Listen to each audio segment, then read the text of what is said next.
नमस्कार दोस्तों, आपका स्वागत है आपके अपने YouTube चैनल जीएस बाई जीवात पर। तो आज की इस वीडियो में हम एशियन हिस्ट्री का नेक्स्ट टॉपिक मौर्य काल के बारे में पढ़ेंगे। तो चलिए वीडियो की शुरुआत करते हैं। तो मगध के उत्कर्ष वाली वीडियो में मैंने आपको बताया था कि जो मगध महाजनपद है इस पर 7 राजवंशों ने शासन किया था, जिसमें से मैंने ऊपर वाले 3 हर्यक वंश, शिशुनाग वंश और नंद वंश के बारे में आपको बता दिया था। अगर आपने वो वीडियो नहीं देखी तो जरूर देख लेना। तो नंद वंश के बाद कुछ विदेशी आक्रमण हुए थे, जैसे कि सिकंदर ने आक्रमण किया था। तो इसे पिछली वीडियो में मैंने विदेशी आक्रमण को कवर कर दिया था। आज हम मौर्य वंश के बारे में पढ़ेंगे, तो इसीलिए मैंने आपको पहले बता दिया कि पिछली वीडियो में हमने क्या क्या पढ़ रखा है। तो आज हम मौर्य वंश के बारे में पढ़ेंगे। तो मौर्य साम्राज्य के बारे में पढ़ना शुरू करते हैं। तो नंद वंश के अंतिम शासक धनानंद को पराजित करके चंद्रगुप्त मौर्य ने मगध में मौर्य साम्राज्य की स्थापना की थी। तो नंद वंश में मैंने आपको बताया था कि नंद वंश का अंतिम शासक था धनानंद। नंद वंश का संस्थापक कौन था? महापद्मानंद। फिर उसका उत्तराधिकारी हुआ धनानंद। तो धनानंद नंद वंश का अंतिम शासक था और इसको पराजित करके चंद्रगुप्त मौर्य ने मौर्य साम्राज्य की स्थापना की थी। तो ये मौर्य वंश के बारे में हमें जानकारी कहां से मिलती है?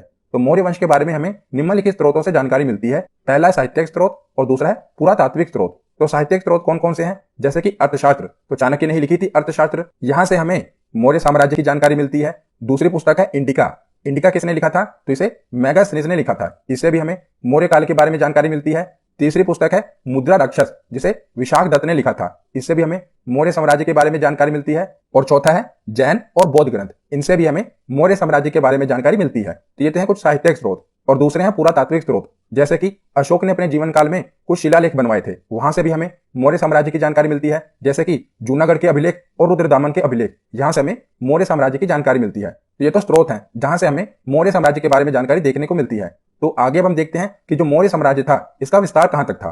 तो चंद्रगुप्त मौर्य ने मौर्य वंश की स्थापना की थी और एक विस्तृत राज्य की स्थापना की थी, जिसका विस्तार कहां तक फैला हुआ था? तो उत्तर में हिमालय से लेकर दक्षिण में मैसूर यानी कि कर्नाटक तक, और पूर्व में बंगाल से लेकर उत्तर पश्चिम में हिंदू कुश पर्वत तक तथा पश्चिम में अरब सागर तक मौर्य साम्राज्य का विस्तार देखने को मिलता है। जैसा कि आप मैप में देख रहे हैं कि उत्तर में हिमालय से लेकर दक्षिण में मैसूर यानी कि कर्नाटक तक, पूर्व में बंगाल से लेकर उत्तर पश्चिम में हिंदू कुश पर्वत और पश्चिम में अरब सागर तक मौर्य वंश का साम्राज्य फैला हुआ था। तो ये पूरा मौर्य साम्राज्य का विस्तार था। उसके बाद हम देखते हैं कि मौर्य साम्राज्य में कौन कौन से शासक देखने को मिले हैं। तो एक बार आप देख लीजिए कि कौन कौन से शासक हुए हैं। तो मौर्य साम्राज्य की स्थापना किसने की थी? तो चंद्रगुप्त मौर्य ने। उसके बाद इनका बेटा बिंदुसार इसका उत्तराधिकारी बना, यानी कि मौर्य साम्राज्य का। बिंदुसार के बाद कौन राजा बना? अशोक। अशोक के बाद दशरथ मौर्य। दशरथ मौर्य के बाद संप्रति।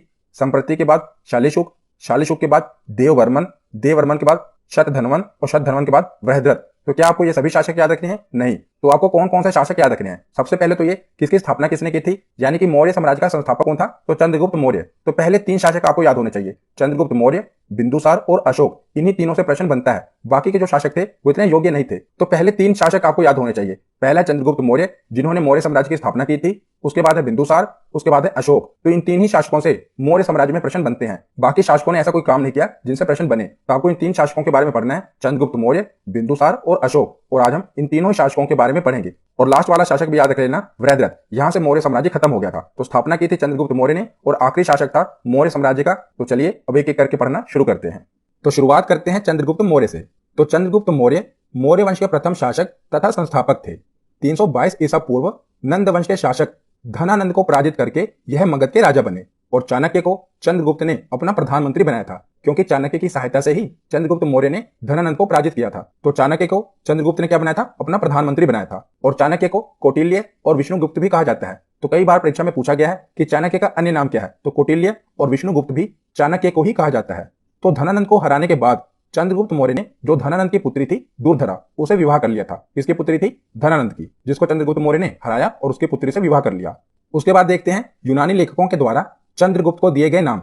तो जो भी यूनानी लेखक थे ना, उन्होंने चंद्रगुप्त को क्या कहकर पुकारा था, यानी कि उन्होंने जो इतिहास लिखा था वहां पर उन्होंने चंद्रगुप्त के नाम की जगह कुछ अन्य नाम लिखे थे जो कि चंद्रगुप्त के ही नाम थे। मतलब कि वो चंद्रगुप्त को क्या कहते थे? तो प्लूटार्क एक यूनानी लेखक था, उसने चंद्रगुप्त को एंड्रोकोटस कहकर संबोधित किया। क्या? एंड्रोकोटस। और जस्टिन ने सेंड्रोकोटस कहकर संबोधित किया। उन्होंने वहां के इतिहास में लिखा था यूनान में कि एंड्रोकोटस, जो कि मगध का राजा है, उसने धनानंद को पराजित कर दिया। तो लोगों को लगा कि एंड्रोकोटस कौन आ गया। तो बाद में 1793 में पता चला, विलियम जोन्स ने सर्वप्रथम यह बताया कि जो ये एंड्रोकोटस और सेंड्रोकोटस है ना, जो कि यूनानी लेखकों ने संबोधित किया है, ये कोई और नहीं बल्कि चंद्रगुप्त मौर्य है। याद रखिएगा कि प्लूटार्क ने चंद्रगुप्त मौर्य को एंड्रोकोटस और जस्टिन ने सेंड्रोकोटस कहकर संबोधित किया। और सबसे पहले पता किसने लगाया? तो विलियम जोन्स ने यह पता लगाया कि चंद्रगुप्त मौर्य को ही यह कहा गया है एंड्रोकोटस और सेंड्रोकोटस। तो आगे देखते हैं कि 305 ईसा पूर्व में सेल्यूकस निकेटर ने मगध पर आक्रमण कर दिया। तो मैंने इसे पिछली वीडियो में आपको बताया था ना कि जब सिकंदर आया था भारत पर आक्रमण करने, तो उसके दो सेनापति थे, एक था थल सेनापति और दूसरा था जल सेनापति। तो थल सेनापति का नाम था सेल्यूकस निकेटर और जल सेनापति का नाम था नियार्कस। तो यही जो थल सेनापति था ना, सेल्यूकस निकेटर, इसने बाद में यानी कि जब सिकंदर वापस लौट गया, उसकी मृत्यु हो गई, तो उसके बाद में सेल्यूकस निकेटर ने मगध पर आक्रमण कर दिया। इसने यह सोचकर आक्रमण किया था कि मगध में धनानंद होगा, पर उस समय धनानंद को पराजित करके चंद्रगुप्त मौर्य मगध का शासक बन गया था। तो चंद्रगुप्त मौर्य ने सेल्यूकस निकेटर को पराजित कर दिया और उसके बाद जो उसकी पुत्री थी कार्नेलिया, जिसे हेलेना भी कहते हैं, उसे विवाह कर लिया। तो याद रखिएगा, बहुत बार एग्जाम में पूछा गया है। तो सेल्यूकस निकेटर को चंद्रगुप्त मौर्य ने पराजित कर दिया और उसकी पुत्री से विवाह कर लिया, जिसका क्या नाम था? उसका नाम कार्नेलिया या हेलेना था। और युद्ध की शर्तों के अनुसार सेल्यूकस निकेटर ने हारने के बाद 4 प्रांत काबुल, कंधार, हेरात और मकरान चंद्रगुप्त मौर्य को दे दिए। आज के समय में देखा जाए तो पूरा अफगानिस्तान और पाकिस्तान चंद्रगुप्त मौर्य को सेल्यूकस निकेटर ने दे दिया था हारने के बाद, याद रखिएगा। और चंद्रगुप्त मौर्य ने भी 500 हाथी सेल्यूकस निकेटर को भेंट किए थे। कितने? 500 हाथी। और सेल्यूकस निकेटर ने अपना एक राजदूत जिसका नाम था मेगास्थनीज चंद्रगुप्त मौर्य के दरबार में इसके बाद में भेज दिया था। तो कई बार एग्जाम में पूछा गया है कि चंद्रगुप्त मौर्य के दरबार में कौन सा राजदूत आया था, तो उसका नाम था मेगास्थनीज। याद रखिएगा, क्या नाम है? मेगास्थनीज। और मेगास्थनीज की पुस्तक है इंडिका, जिससे हमें मौर्य वंश की जानकारी मिलती है। तो वीडियो की शुरुआत में मैंने आपको बताया था ना कि कुछ साहित्यिक स्रोत हैं, जिसमें से एक थी इंडिका। ये किसके द्वारा लिखी गई थी? तो ये मेगास्थनीज के द्वारा लिखी गई थी इंडिका। इससे हमें मौर्य वंश के बारे में जानकारी मिलती है। तो उसके बाद आगे है कि जैन गुरु भद्रबाहु से प्रभावित होकर चंद्रगुप्त मौर्य ने जैन धर्म अपना लिया और कर्नाटक में श्रवणबेलगोला में 298 ईसा पूर्व में सलेखना विधि द्वारा अपने प्राण त्याग दिए। तो बौद्ध धर्म वाली वीडियो में मैंने आपको बताया था कि चंद्रगुप्त मौर्य के समय मगध में 12 वर्ष का भीषण अकाल पड़ा था। तब चंद्रगुप्त मौर्य अपने गुरु भद्रबाहु के साथ कर्नाटक चले गए थे। कर्नाटक में कहां पर? श्रवणबेलगोला में। और सलेखना विधि द्वारा अपने प्राणों को त्याग दिया। तो सलेखना विधि क्या है? तो ये जैन धर्म की एक विधि है, बहुत ही कठोर तपस्या है, जिसमें भोजन और जल को त्याग कर अपने प्राणों को छोड़ दिया जाता है। मतलब कि भोजन और जल को त्याग कर कठोर तपस्या की जाती है और अपने प्राणों को त्याग दिया जाता है। तो ये सलेखना विधि, जिसके द्वारा चंद्रगुप्त मौर्य ने 298 ईसा पूर्व श्रवणबेलगोला में अपने प्राण त्याग दिए। तो चंद्रगुप्त मौर्य के बाद उनका उत्तराधिकारी बना बिंदुसार। तो बिंदुसार चंद्रगुप्त मौर्य का उत्तराधिकारी बना। इसकी माता का नाम क्या था? दुर्धरा। तो चंद्रगुप्त मौर्य ने दुर्धरा से शादी की थी ना, जो कि धनानंद की पुत्री थी, तो उसी का पुत्र था बिंदुसार। और बिंदुसार को अमित्रघात भी कहा जाता है। क्या कहा जाता है? अमित्रघात इसका अन्य नाम है। तो अमित्रघात का अर्थ क्या है? शत्रुओं का नाश करने वाला। तो कई बार एग्जाम में पूछा गया है कि अमित्रघात के नाम से किसे जाना जाता है? बिंदुसार को जाना जाता है। तो बिंदुसार के शासन के समय सीरिया के शासक एंटियोकस ने अपना एक राजदूत डायमेक्स को बिंदुसार के दरबार में भेजा था। तो राजदूत का नाम याद रखिएगा, डायमेक्स। किसने भेजा था? सीरिया के शासक ने भेजा था, ताकि मगध से मैत्रीपूर्ण संबंध बनाए जा सके। तो बिंदुसार ने जो सीरिया का राजदूत था डायमेक्स, इसे पूछा था कि तुम्हारे यहाँ की प्रसिद्ध चीजें कौन सी हैं। तो डायमेक्स ने बताया था कि हमारे यहाँ की अंजीर, मीठी शराब तथा यूनानी दार्शनिक यानी कि यूनानी फिलोसफर ये बहुत ही प्रसिद्ध हैं। तो उसके बाद क्या हुआ कि बिंदुसार ने एक पत्र लिखा सीरिया के नरेश को कि मुझे अंजीर, मीठी शराब तथा यूनानी दार्शनिक चाहिए। तो एंटियोकस जो कि सीरिया का शासक था, इसने प्रथम 2 वस्तुएं यानी कि मीठी शराब तथा अंजीर इसको तो भिजवा दिया, परंतु जो यूनानी दार्शनिक की मांग थी इसको ठुकरा दिया। उन्होंने कहा कि यूनानी कानूनों के अनुसार दार्शनिक का क्रय विक्रय नहीं किया जाता, यानी कि दार्शनिक को खरीदा और बेचा नहीं जा सकता। तो पहली 2 वस्तुएं उन्होंने भिजवा दी थी। तो एग्जाम में पूछा गया है कि कौन कौन सी चीजों की मांग की थी? तो अंजीर, मीठी शराब तथा यूनानी दार्शनिक की मांग की थी। उसके बाद देखते हैं, तो जो बिंदुसार था ना, ये आजीवक संप्रदाय का अनुयायी था। कौन सा संप्रदाय का? आजीवक संप्रदाय का। बिंदुसार के समय तक्षशिला में विद्रोह हो गया था। उस समय तक्षशिला का राजकुमार बिंदुसार का बड़ा बेटा सुशीम था, पर वो विद्रोह को दबाने में असफल रहा। तब बिंदुसार ने अपने छोटे पुत्र जिसका नाम था अशोक, उसको बुलाया। और जो अशोक था उस समय अवंती का राज्यपाल था। और अशोक को बिंदुसार ने कहा कि जाकर जो तक्षशिला में विद्रोह हो रहा है ना, इसे दबा दो। तो अशोक ने क्या किया कि बहुत ही क्रूरता पूर्वक से उस विद्रोह को दबाया था। उस समय इतना हिंसा हुई, यानी कि इतनी मारकाट हुई, औरतों को भी नहीं बख्शा गया। तो अशोक ने बहुत ही क्रूरता से वहां के विद्रोह को दबाया था। इतनी क्रूरता दिखाई थी कि जो अगल बगल के राज्य थे ना, वो भी कांप गए थे। तो किसने विद्रोह को दबाया था? अशोक ने। वहां का जो राजकुमार था वो तो बिंदुसार का बड़ा बेटा सुशीम था, पर वो विद्रोह को दबा नहीं पाया। पर अशोक ने बहुत ही क्रूरता पूर्वक उस विद्रोह को दबा दिया। ये भी याद रखेगा कि उस समय वो अवंती का राज्यपाल था, अशोक। तो ये एग्जाम में पूछा गया है कि मगध साम्राज्य का शासक बनने से पहले अशोक क्या था? तो वो अवंती का राज्यपाल था। तो उसके बाद आगे क्या हुआ कि बिंदुसार की मृत्यु के बाद अशोक मगध के सिंहासन पर बैठा। तो अब हम अशोक के बारे में पढ़ते हैं।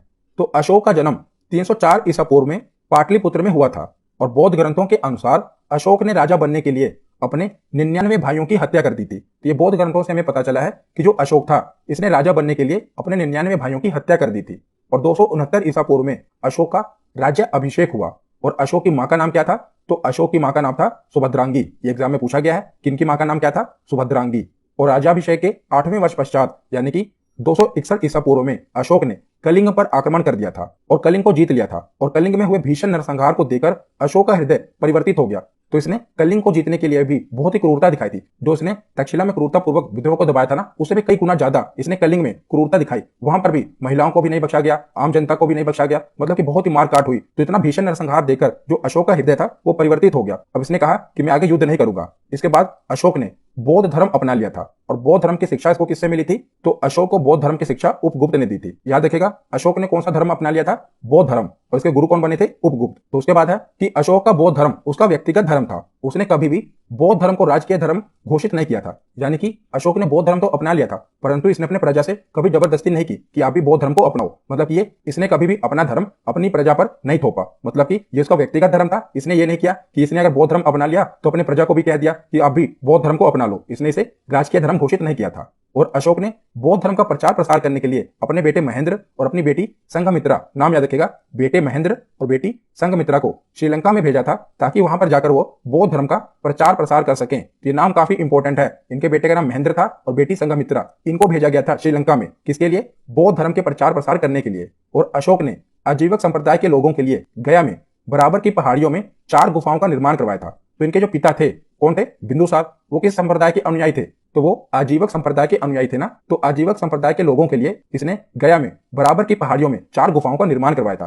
तो इससे ये पता चलता है कि इसने बौद्ध धर्म के साथ साथ जो अन्य धर्म थे उसको भी साथ में लेकर चला था। मतलब कहीं पर इसने जबरदस्ती अपना धर्म थोपा नहीं था। तो उसके बाद आगे देखते हैं कि अशोक भारत का पहला ऐसा शासक था जिसने अपने संदेशों को अभिलेखों के माध्यम से जनता तक पहुंचाया था। और अशोक के अभिलेखों की भाषा कौन सी थी? तो ये प्राकृतिक भाषा में थे, जिसे 4 लिपियों में लिखा गया था। कौन कौन सी लिपियों में लिखा गया था? तो पहली है ब्रह्मी लिपि, दूसरी है खरोष्टी लिपि, तीसरी है अरमाइक लिपि और चौथी है ग्रीक लिपि। इन 4 लिपियों में अशोक ने अपने संदेशों को अभिलेखों के माध्यम से जनता तक पहुंचाया था।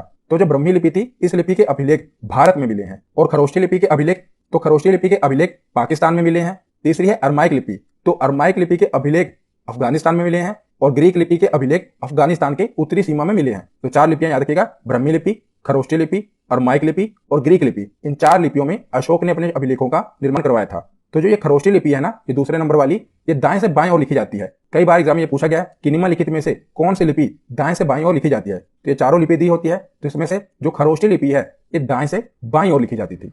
तो ये जो अशोक ने अभिलेख लिखवाए थे ना, इसको पढ़ने में सबसे पहले सफलता किसको मिली थी? तो अशोक के अभिलेख को पढ़ने में सबसे पहली सफलता 1837 में जेम्स प्रिंसेप को मिली थी। नाम जरूर याद रखेगा, क्या नाम है? James Prinsep. इसको सबसे पहले सफलता मिली थी जो ये अशोक के अभिलेख थे इनको पढ़ने में। तो उसके बाद आगे देखते हैं।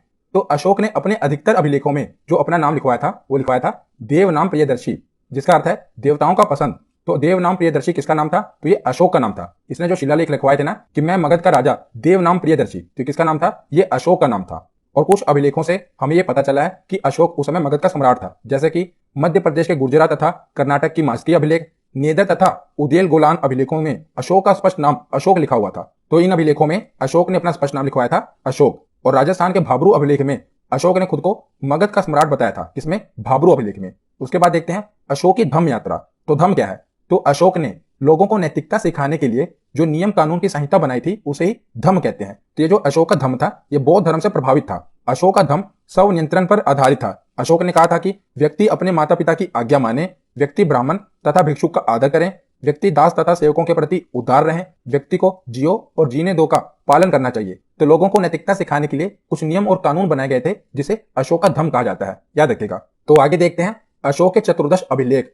तो कुल 14 शिलालेख मिले थे जिस पर अशोक ने अपने संदेशों को लिखवाया था, तो उसे चतुर्दश अभिलेख कहा गया। तो प्रथम शिलालेख है, आपको इसे रटना नहीं है, बस एक बार पढ़ लेना है। मैं आपको बता दूंगा कि इंपॉर्टेंट कौन सा है। तो जो प्रथम शिलालेख मिला इसमें अहिंसा पर बल दिया गया था और पशु बलि की निंदा की गई थी। जो दूसरा शिलालेख मिला इसमें मनुष्य के साथ पशु चिकित्सा की भी चर्चा की गई थी। तीसरे शिलालेख में अशोक ने 3 अधिकारी राजुक, युक्तक तथा प्रदेशक का चर्चा किया था, जो कि धम्म के प्रचार के लिए अधिकारी थे। कौन कौन से? राजुक, युक्तक और प्रदेशक। चौथे शिलालेख में भैरी घोष यानी कि युद्ध के स्थान पर धम्म घोष यानी कि बौद्ध की नीतियों की चर्चा थी। मैंने आपको बताया था ना कि जो अशोक का धम्म था ये बौद्ध धर्म से प्रभावित था, तो इसने भैरी घोष यानी कि युद्ध के स्थान पर धम्म घोष की नीति की चर्चा है। पांचवें अभिलेख में धम्म महापात्र नामक अधिकारी की चर्चा है, जो धार्मिक जीवन की देखरेख करता है। छठे अभिलेख में क्या है? तो इसमें अशोक ने कहा था कि मेरे अधिकारी जन कल्याण के लिए जब चाहें मुझसे मिल सकते हैं। इसमें सबसे इंपॉर्टेंट है पहला अभिलेख, जिसमें अहिंसा पर बल दिया गया था और पशु बलि की निंदा की गई थी, याद रखेगा। और तीसरा शिलालेख है जिसमें अशोक ने 3 अधिकारी नियुक्त किए थे धर्म के प्रचार के लिए, राजुक, युक्तक और प्रदेशक। ये 2 आपको याद होने चाहिए। अगला शिलालेख है 7वां शिलालेख। इसमें अशोक ने विभिन्न धर्मों के आपसी समन्वय की बात कही थी और ये सबसे बड़ा शिलालेख है। कौन सा? 7वां शिलालेख। उसके बाद है 8वां शिलालेख। इसमें अशोक के धम्म यात्रा की चर्चा है, जो इसके राज्य अभिषेक के 8वें वर्ष से प्रारंभ होती है। तो अशोक ने धम्म यात्राएं की थी, जिसमें से जो ये शिलालेख है 8वां शिलालेख, इसमें 2 यात्राओं का वर्णन है। एक तो राज्य अभिषेक के 10वें वर्ष अशोक गया था और दूसरा है राज्य अभिषेक के 20वें वर्ष वो लुम्बिनी गया था। तो इसमें 2 धम्म यात्राओं का वर्णन है, गया और लुम्बिनी। उसके बाद है 9वां अभिलेख। इसमें सच्ची भेंट और शिष्टाचारों का वर्णन है। तो शिष्टाचारों का वर्णन किसमें है? 9वें अभिलेख में। उसके बाद है 10वां अभिलेख। तो 10वें अभिलेख में क्या लिखवाया था कि राजा व अधिकारी हमेशा प्रजा के हित में सोचे, ये 10वें अभिलेख में लिखवाया था। 11वें अभिलेख में धम्म की व्याख्या की गई थी और 12वें अभिलेख में स्त्रियों की स्थिति में सुधार के लिए स्त्री महामात्रा नामक अधिकारी की चर्चा की गई थी। तो स्त्रियों की स्थिति के सुधार के लिए किस अधिकारी को नियुक्त किया गया था? स्त्री महामात्रा नामक अधिकारी को नियुक्त किया गया था। उसके बाद है 13वां अभिलेख, मोस्ट इंपोर्टेंट। ये जितने भी अभिलेख हैं उसमें से यही एक है जो बार बार एग्जाम में रिपीट हुआ है। तो इसमें कलिंग युद्ध की चर्चा है। तो आपसे एग्जाम में पूछा जाता है कि कलिंग युद्ध की चर्चा किस अभिलेख में है? तो 13वें अभिलेख में कलिंग युद्ध की चर्चा है। उसके बाद है 14वां अभिलेख। इसमें अशोक ने जनता को धार्मिक जीवन व्यतीत करने के लिए प्रेरित किया था। ये हो गए अशोक के चतुर्दश अभिलेख, जिसमें से आपको 13वां अभिलेख, ये तो मोस्ट इंपोर्टेंट है, कई बार एग्जाम में पूछा गया है कि कलिंग युद्ध की चर्चा किस अभिलेख में की गई है? तो 13वें अभिलेख में की गई है। तो उसके बाद आगे अब हम मौर्य काल के कुछ प्रमुख अध्यक्ष देख लेते हैं। तो पहला है शुल्क अध्यक्ष, यानी कि शुल्क का अध्यक्ष। इसके नाम से क्लियर है कि व्यापार से प्राप्त कर यानी कि टैक्स और चुंगी एकत्रित करने के लिए जो अध्यक्ष था उसका नाम था शुल्क अध्यक्ष। दूसरा है पोतवा अध्यक्ष। तो माप तोल के मान को नियंत्रित करने वाला ये अधिकारी होता था। कौन? पोतवा अध्यक्ष। तीसरा है सूत्र अध्यक्ष। तो सूत्र अध्यक्ष कौन था? तो ये वस्त्र उद्योग मंत्री था। तो उस समय जो मौर्य काल था उसमें जो अध्यक्ष थे ना वो मैं आपको बता रहा हूं। तो सूत्र अध्यक्ष कौन था? वस्त्र उद्योग मंत्री था। उसके बाद है सूना अध्यक्ष। तो सूना अध्यक्ष किसे कहा जाता था? तो बूचड़ खाने और चर्म उद्योग के अध्यक्ष को क्या कहा जाता था? सूना अध्यक्ष। उसके बाद है लक्षणा अध्यक्ष। लक्षणा अध्यक्ष कौन होता था? तो टकसाल का अध्यक्ष, यानी कि जो मौर्य काल में सिक्के चलते थे उनका अध्यक्ष कौन होता था? लक्षणा अध्यक्ष। उसके बाद है अश्व अध्यक्ष, जिसके नाम से क्लियर है कि घोड़ों की देखभाल करने वाला कौन था? अश्व अध्यक्ष, यानी कि अश्वों का अध्यक्ष। उसके बाद है हस्त्या अध्यक्ष। तो हस्त्या अध्यक्ष कौन होता था? तो हाथियों की देखभाल करने वाला उसे कहा जाता था हस्ता अध्यक्ष। उसके बाद है अकाराध्यक्ष। अकाराध्यक्ष कौन था? तो खान मंत्री को अकाराध्यक्ष कहा जाता था। उसके बाद है सीता अध्यक्ष। तो सीता अध्यक्ष कौन होता था? तो कृषि विभाग वाले मंत्री को सीता अध्यक्ष कहा जाता था। तो याद रखेगा कि मौर्य साम्राज्य में जो सरकारी जमीन होती थी ना, जो राजकीय जमीन होती थी, उसे सीता कहा जाता था और राजकीय जमीन से इकट्ठा होने वाले कर को भी सीता ही कहा जाता था, याद रखेगा।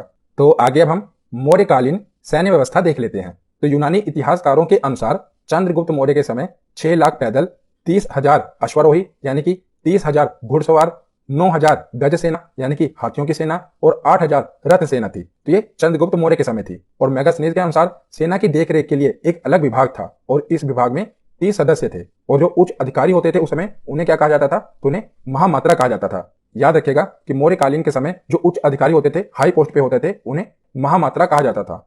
तो कौटिल्य यानी कि चाणक्य के अनुसार राजा को परिस्थिति के अनुसार 3 प्रकार का युद्ध करना चाहिए। कौन कौन सा? पहला है प्रकाश युद्ध, यानी कि आमने सामने का युद्ध, इसे कहा गया प्रकाश युद्ध। ये चाणक्य ने अपनी अर्थशास्त्र में लिखा है। दूसरा है कूट युद्ध, यानी कि चालाकी तथा छलबाजी से युद्ध किया जाए। तीसरा है तुष्णी युद्ध, यानी कि अप्रत्यक्ष युद्ध, जिसमें शत्रु राज्य में गृह युद्ध छिड़वा देना, यानी कि डायरेक्ट उस पर हमला न करना, वहां की जो प्रजा है वही विद्रोह कर दे। ये 3 प्रकार के युद्धों का वर्णन किया है चाणक्य ने, प्रकाश युद्ध, कूट युद्ध और तुष्णी युद्ध। तो उसके बाद देखते हैं कि मौर्यकालीन में जो सामाजिक व्यवस्था थी वो कैसी थी। तो चाणक्य ने अर्थशास्त्र में परंपरागत 4 वर्णों का ही उल्लेख किया है। तो जो हमने पहले पढ़े हुए हैं, ब्राह्मण, क्षत्रिय, वैश्य और शूद्र, इन 4 वर्णों का उल्लेख हमें मिला है किसे? अर्थशास्त्र से। पर जो मेगास्थनीज था ना, उसने इन 4 वर्णों का उल्लेख नहीं किया है। उसने आर्थिक आधार पर भारतीय समाज को 7 वर्गों में बांटा है। ये यूपीएससी में पूछा गया था, याद रखिएगा, इंपॉर्टेंट है कि मेगास्थनीज ने मौर्यकालीन सामाजिक व्यवस्था को कितने भागों में बांटा था? तो 7 वर्गों में बांटा था। कौन कौन सा? पहला वर्ग था दार्शनिक, इसके अंतर्गत पुजारी, भिक्षु तथा विद्वान आते थे। दूसरा वर्ग था कृषक, यानी कि किसान, तो मेगास्थनीज ने 7 वर्गों में कृषकों की संख्या को सर्वाधिक बताया था, यानी कि सबसे ज्यादा संख्या किसकी थी, तो कृषकों की संख्या थी, यानी कि किसानों की संख्या थी। तीसरा वर्ग था पशुपालक, ये पशुपालन का कार्य करते थे। चौथा वर्ग था व्यापारी और शिल्पी, ये अधिकांशतः नगरों में निवास करते थे, यानी कि व्यापार करते थे। पांचवा वर्ग था सैनिक, तो समाज में किसानों के बाद सैनिकों की संख्या सर्वाधिक संख्या में थी, यानी कि सबसे ज्यादा थे किसान, उसके बाद थे सैनिक। उसके बाद है निरीक्षक, ये समाज में व्यवस्था का निरीक्षण करते थे। और 7वें नंबर पर थे मंत्री, समाज में इसके अंतर्गत शासक वर्ग आता था। तो जो भी शासक वर्ग था, अधिकारी वर्ग था, ये मंत्री में आता था। तो मेगास्थनीज ने 7 वर्गों में बांटा था मौर्यकालीन का समाज। कौन कौन से? दार्शनिक, कृषक, पशुपालक, व्यापारी शिल्पी, सैनिक, निरीक्षक और मंत्री। ये यूपीएससी में पूछा गया था कि मेगास्थनीज के द्वारा कितने वर्गों में मौर्यकालीन समाज को बांटा गया था, तो 7 वर्गों में बांटा गया था। आशा करता हूं आपको याद हो गया होगा। उसके बाद आगे हम देखते हैं मौर्यकालीन वास्तुकला। इसके बाद हम प्रीवियस ईयर क्वेश्चन देखेंगे। तो मौर्य काल में लकड़ी के भवन हुआ करते थे, जो वर्तमान में हमें पटना से मिले हैं। तो अधिकतर जो भवन देखने को मिले हैं मौर्य काल में, वो लकड़ी के बने हुआ करते थे, याद रखिएगा। और मौर्य काल में पत्थर के कुशल कारीगर होते थे। अशोक ने मध्य प्रदेश में सांची का स्तूप बनवाया है, जो कि वर्ल्ड फेमस है और ये सबसे बड़ा स्तूप है। और अशोक ने यूपी के सारनाथ में अशोक स्तंभ बनवाया, जिस पर 4 पत्थर के शेरों को एक ही जगह रखा गया है, जो कि अहिंसा का सूचक है। और यही भारत का राष्ट्रीय चिन्ह भी है। तो आपने देखा होगा कि जो अशोक ने स्तंभ पर बनवाया था ना 4 शेरों को, वही हमारा राष्ट्रीय चिन्ह है। तो ये कहां पर बनवाया था? उत्तर प्रदेश के सारनाथ में। तो यहां पर हमारा थ्योरी सेक्शन कंप्लीट होता है। अब हम प्रीवियस ईयर क्वेश्चन देखते हैं। तो पहला प्रश्न है कि चाणक्य का अन्य नाम क्या था? तो चाणक्य को विष्णुगुप्त और कौटिल्य भी कहते थे। तो ऑप्शन बी इसका सही जवाब होगा। अगला प्रश्न है कि बिंदुसार ने विद्रोहियों को कुचलने के लिए अशोक को कहां भेजा था? तो बिंदुसार ने अशोक को कहां पर भेजा था विद्रोहियों को कुचलने के लिए? तो तक्षशिला भेजा था। ऑप्शन बी इसका सही जवाब है। अगला प्रश्न है कि निम्नलिखित में से वह व्यक्ति कौन है जिसका नाम देवनाम प्रियदर्शी भी था? तो देवनाम प्रियदर्शी किसे कहा जाता था? अशोक को। ऑप्शन ए इसका सही जवाब होगा। अगला प्रश्न है कि कलिंग विजय के उपरांत अशोक महान ने निम्नलिखित किस धर्म को अंगीकार कर लिया था? तो कलिंग विजय के बाद अशोक ने कौन सा धर्म अपना लिया था? बौद्ध धर्म। ऑप्शन बी इसका सही जवाब होगा। अगला प्रश्न है कि प्राचीन भारत का वह प्रसिद्ध शासक जिसने अपने जीवन के अंतिम दिनों में जैन धर्म को अपनाया था, वो कौन सा शासक था? इसने संलेखना विधि द्वारा अपने प्राणों को भी त्याग दिया था। वो थे चंद्रगुप्त मौर्य। इन्होंने अपने अंतिम दिनों में भद्रबाहु से शिक्षा ली थी जैन धर्म की। अगला प्रश्न है कि निम्नांकित में से कौन मौर्य वंश का शासक नहीं है? तो बताइए निम्नलिखित में से कौन मौर्य वंश का शासक नहीं है? तो चंद्रगुप्त मौर्य भी है, बिंदुसार भी है और अशोक भी है। ऑप्शन ए अजातशत्रु, ये मौर्य वंश का शासक नहीं है, ये हर्यक वंश का शासक है। अगला प्रश्न है कि मेगास्थनीज की पुस्तक का नाम क्या था? तो मेगास्थनीज की पुस्तक का नाम है इंडिका। ऑप्शन डी इसका सही जवाब होगा। अगला प्रश्न है कि मेगास्थनीज ने भारतीय समाज को कितनी श्रेणियों में विभाजित किया था? तो मेगास्थनीज के अनुसार भारतीय समाज कितनी श्रेणियों में बटा हुआ था? 7। ऑप्शन डी इसका सही जवाब है। अगला प्रश्न है कि पाटलिपुत्र में स्थित चंद्रगुप्त का महल मुख्यतः बना था। तो जो पटना है यानी कि पाटलिपुत्र है, वहां पर जो चंद्रगुप्त का महल बना था वो किस चीज का बना था? तो मुख्यतः वो लकड़ियों का बना था। मैंने आपको मौर्य काल के वास्तुकला में बताया था ना कि उस समय जो अधिकतर भवन बनते थे वो लकड़ी के बनते थे। अगला प्रश्न है कि सांची का स्तूप किसने बनवाया था? तो सांची का स्तूप अशोक ने बनवाया था। ऑप्शन ए इसका सही जवाब होगा। अगला प्रश्न है कि अशोक के शिलालेखों को पढ़ने वाला प्रथम अंग्रेज कौन था? तो वो कौन सा व्यक्ति था जिसने अशोक के शिलालेखों को पढ़ा था? तो इसका सही जवाब होगा ऑप्शन डी, जेम्स प्रिंसप ने सबसे पहले अशोक के द्वारा लिखवाए गए शिलालेखों को पढ़ा था। इसका सही जवाब है ऑप्शन डी। अगला प्रश्न है कि कलिंग युद्ध की विजय तथा क्षत्रियों का वर्णन अशोक के किस शिलालेख में है? तो मैंने बताया था ना अशोक के चतुर्दश अभिलेख में, किस अभिलेख में कलिंग युद्ध का वर्णन है। तो इसका सही जवाब क्या होगा? इसका सही जवाब है ऑप्शन डी, 13वें शिलालेख में हमें यह पता चला है कि अशोक ने कलिंग पर युद्ध किया था। अगला प्रश्न है सूची 1 को सूची 2 से सम्मिलित कीजिए। तो सूची 1 में राजा बताए गए हैं और सूची 2 में उनके अन्य नाम बताए गए हैं, जैसे कि प्रियदर्शी किसे कहा जाता था? सैंड्रोकोटस किसे कहा जाता था? तो चंद्रगुप्त को क्या कहा जाता था? सैंड्रोकोटस। तो ए का होगा 2। बिंदुसार को क्या कहा जाता था? अमित्रघात। तो बी का होगा 3। अशोक को देवनाम प्रियदर्शी कहा जाता था। तो सी का होगा 1 और चाणक्य को विष्णुगुप्त कहते थे। तो डी का होगा 4। तो इसका सही ऑप्शन क्या होगा? ऑप्शन सी, ए का 2, बी का 3, सी का 1 और डी का 4। आज का आखिरी प्रश्न है कि मौर्य काल में सीता से तात्पर्य है। सीता क्या थी? एक देवी, एक धार्मिक संप्रदाय, ऊसर भूमि या राजकीय भूमि से प्राप्त आय। तो मैंने आपको बताया था ना कि मौर्य काल में राजकीय भूमि को सीता कहा जाता था और उसे प्राप्त होने वाली आय को भी सीता ही कहा जाता था। तो सीता से तात्पर्य है राजकीय भूमि से प्राप्त आय। तो ऑप्शन सी इसका सही जवाब होगा। तो आज की ये वीडियो यहीं पर खत्म होती है। कैसी लगी ये वीडियो कमेंट सेक्शन